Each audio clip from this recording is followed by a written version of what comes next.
Hi everyone, good morning. ఈరోజు వచ్చేసి శుక్రవారం.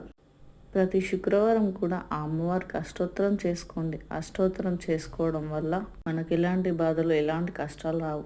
అష్టోత్తరం రాదండి మాకు అనుకునే వాళ్ళు ఆ అమ్మవారిని తలుచుకుంటూ ఓం శ్రీమాత్రే నమః అనుకుంటూ మీకు ఏవి వీలైతే అవి, పువ్వులైతే కాయిన్స్, గవ్వలు, చిట్టి గాజులు ఎలా ఉంటే అలా వాటితోని చేసుకోండి. అష్టోత్తరం చేసుకుని ఒక చిన్న బెల్లం ముక్క పెడితే చాలు. ఆ తల్లికి ఎంతో ఇష్టం అలా పెట్టడం వల్ల. ప్రతి శుక్రవారం చేసుకుంటూ ఉండండి, మీరే చూస్తారు మనకు ఎలాంటి బాధలు, కష్టాలు లేకుండా ఉంటాయి.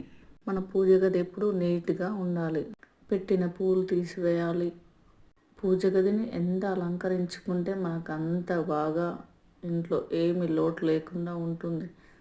మనకి ఏ బాధలు వచ్చినా తల్లి తండ్రి చూసుకుంటారు. ఆ ఇంట్లో పాజిటివ్గా ఉంటే పూజ గది నుండి రావాలనిపించదు. Thank you everyone.